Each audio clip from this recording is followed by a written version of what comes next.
Then one of the 12,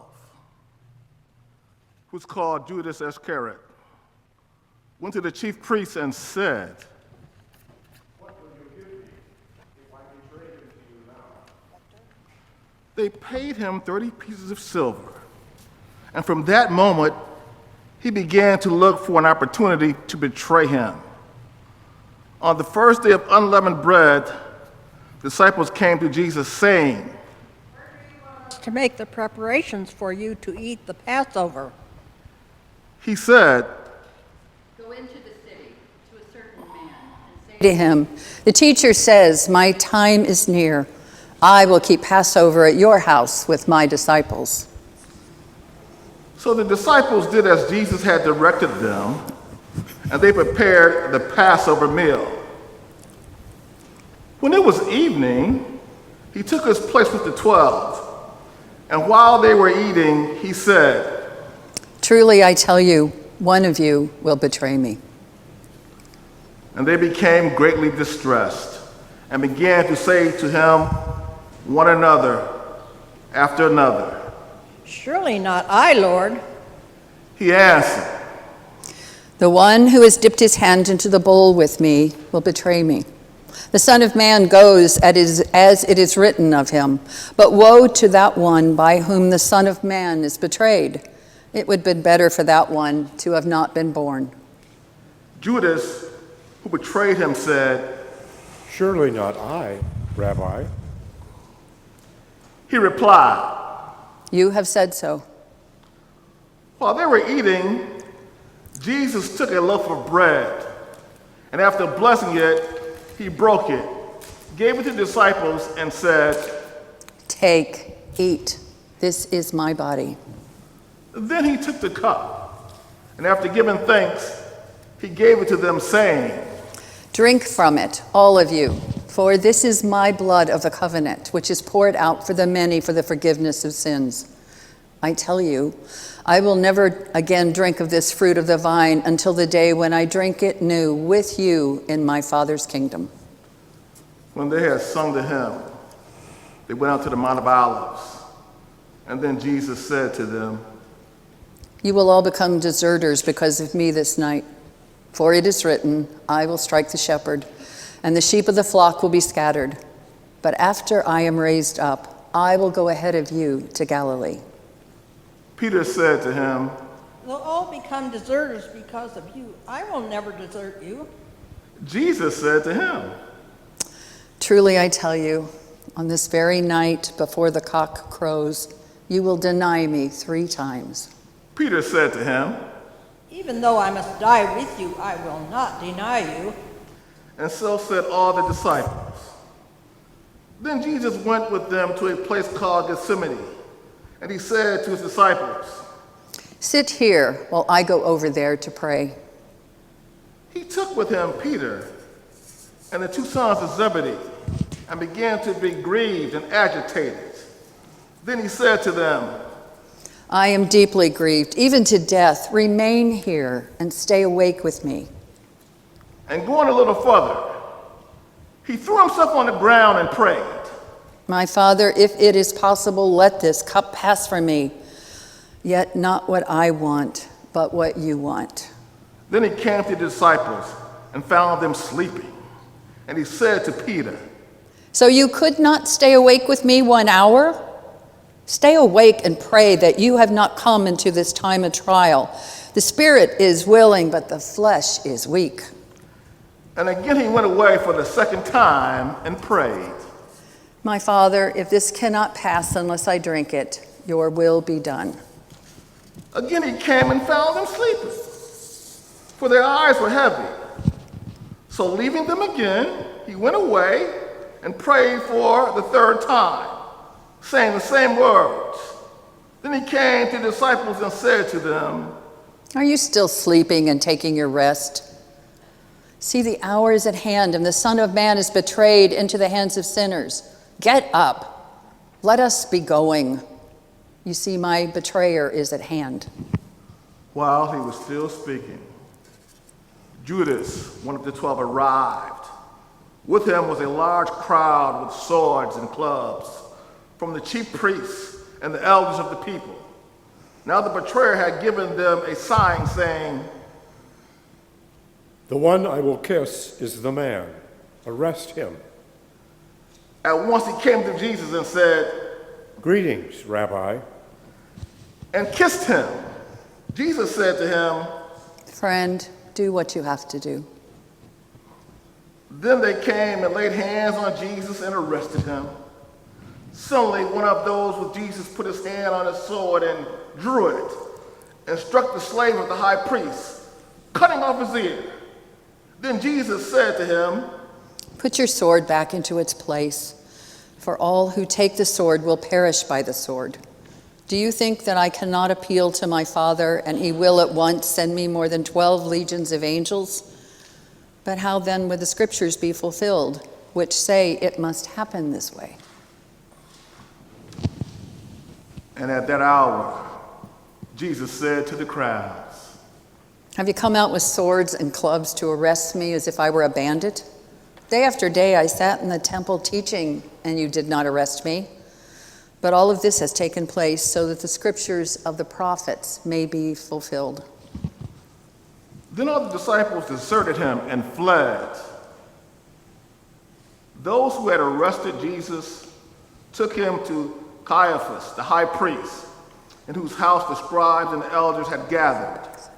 But Peter was following him at a distance, as far as the courtyard of the high priest. And going inside, he sat with the guards in order to see how this would end.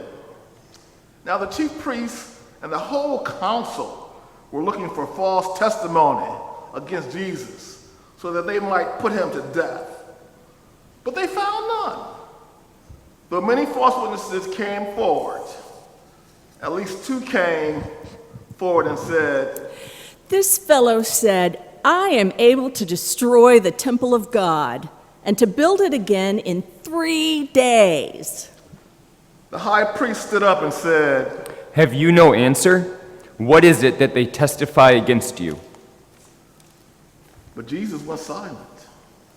Then the high priest said to him, I put you under oath before the living God. Tell us if you are the Messiah, the Son of God. Jesus said to him, You have said so, but I tell you, from now on you will see the Son of Man seated at the right hand of power and coming on the clouds from heaven. Then the high priest tore his clothes and said, He has blasphemed. Why do you still need witness? You have now heard his blasphemy. What is your verdict? They answered, He deserves death. Then they spat in his face and struck him, and some slapped him, saying, Prophesy to us, you Messiah. Who is it that struck you? Now Peter was sitting outside in the courtyard. A servant girl came to him and said, You also were Jesus the Galilean. but he denied it before all of them, saying, I do not know what you are talking about. When he went out to the porch, another servant girl saw him, and she said to the bystanders, This man was with Jesus of Nazareth. Again he denied it with an oath. I do not know the man. After a little while, the bystanders came up and said to Peter, Certainly you are also one of them, for your accent betrays you. Then he began to curse, and he swore an oath. I do not know the man. At that moment, the cock crows. Then Peter remembered what Jesus had said. Before the cock crows, you will deny me 3 times. And he went out bitterly, and he went out and wept bitterly. When morning came, all the chief priests and the elders of the people conferred together against Jesus in order to bring about his death. They bound him, led him away, and handed him over to Pilate, the governor. When Judas, his betrayer, saw that Jesus was condemned, he repented and brought back the 30 pieces of silver to the chief priests and the elders, and he said, I have sinned by betraying innocent blood. But they said, "What is that to us? See to it yourself." Throwing down pieces of silver in the temple, he departed, and he went and hanged himself. But the chief priests, taking the pieces of silver, said, It is not lawful to put them in the treasury, since they are blood money. After conferring together, they used them to buy the potter's field as a place to bury foreigners. For this reason, that field has been called the field of blood to this day. Then was fulfilled what had been spoken through the prophet Jeremiah. And they took 30 pieces of silver, the price of the one on whom a price had been set, on whom some of the people of Israel had set a price. And they gave them for the potter's field, as the Lord commanded me. Now Jesus stood there before the governor, and the governor asked him, "Are you the king of the Jews?" Jesus said, If you say so. but when he was accused by the chief priests and the elders, he did not answer. Then Pilate said to him, "Do you hear? Do you not hear how many accusations they make against you?" But he gave him no answer, not even to a single charge, so that the governor was greatly amazed.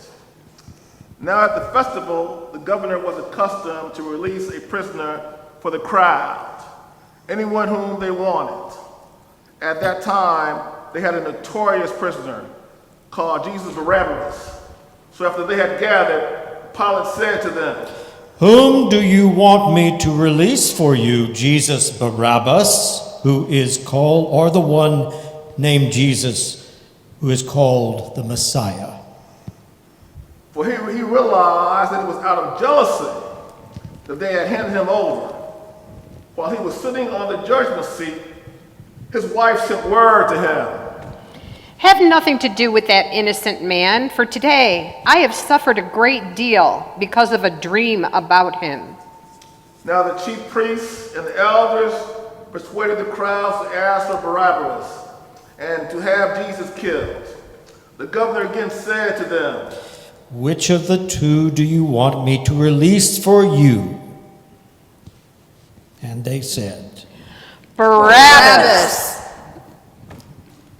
Pilate said to them, "Then what should I do with Jesus, who is called the Messiah?" All of them said, Let him be crucified. and then he asked, "Why? What evil has he done?" but they shouted all the more. Let him be crucified. So when Pilate saw that he could do nothing, but rather that a riot was beginning, he took some water and washed his hands before the crowd, saying, "I am innocent of this man's blood. See to it yourselves." Then the people as a whole answered, His blood is on us and on our children. So he released Barabbas for them. And after flogging Jesus, he handed him over to be crucified.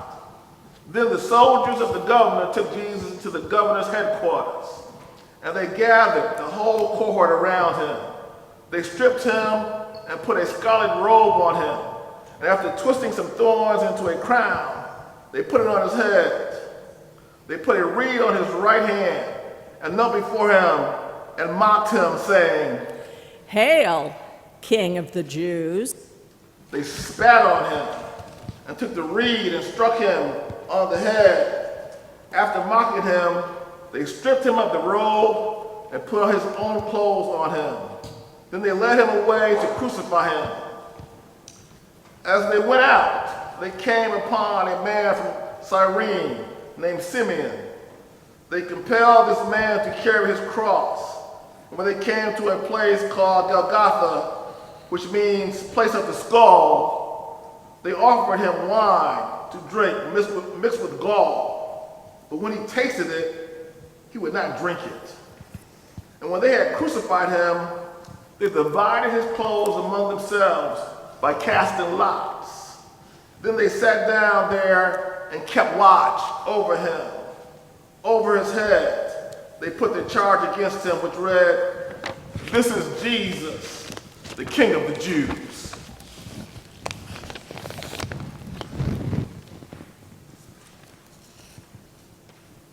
Then two bandits were crucified with him, one on his right and one on his left. Those who passed by derided him, shaking their heads and saying, You who would destroy the temple and build it in 3 days, save yourself. If you are the Son of God, come down from the cross.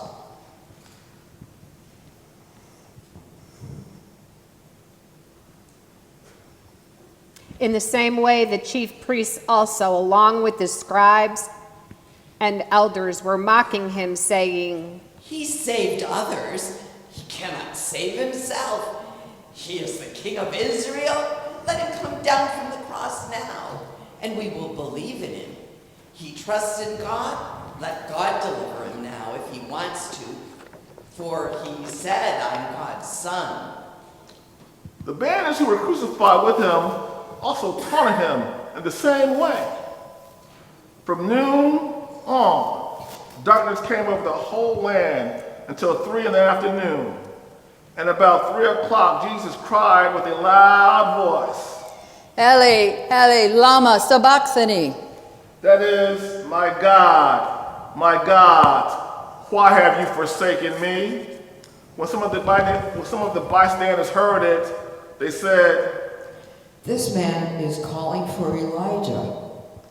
At once, one of them ran and got a sponge, filled it with sour wine, put it on a stick, and gave it to him to drink. But the other said, Wait, let us see whether Elijah will come to save him. Then Jesus cried again with a loud voice and breathed his last. At that moment, the curtain of the temple was torn in two, from top to bottom. The earth shook, the rocks were split. The tomb also were opened, and many bodies of the saints who had fallen asleep were raised. After his resurrection, they came out of the tombs and entered the holy city and appeared to many. Now, when the centurion and those with him who were keeping watch over Jesus saw the earthquake and what took place, they were terrified and said, Truly, this man was God's son. Many women were also there, looking on from a distance. They had followed Jesus from Galilee and provided for him. Among them were Mary Magdalene and Mary of the mother of James and Joseph and the mother of the sons of Zebedee. When it was evening, there came a rich man from Arimathea named Joseph, who was also a disciple of Jesus. He went to Pilate and asked for the body of Jesus. Then Pilate ordered it to be given to him. So Joseph took the body, wrapped it in a clean linen cloth, and laid it in his own new tomb, which he had hewn in the rock. He then rolled a great stone to the door of the tomb and went away. Mary Magdalene and the other Mary were there, sitting opposite the tomb. The next day, that is, after the day of preparation, the chief priests, the Pharisees, gathered before Pilate and said, Sir, we remember what that impostor said while he was still alive. After 3 days, I will rise again. Therefore, command that the tomb be made secure until the 3rd day. Otherwise, his disciples may go and steal him away and tell the people that he has been raised from the dead. And the last deception would be worse than the first.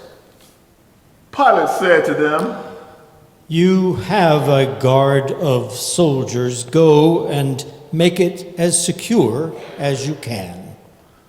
So they went out with the guard and made the tomb secure, by sealing the stone.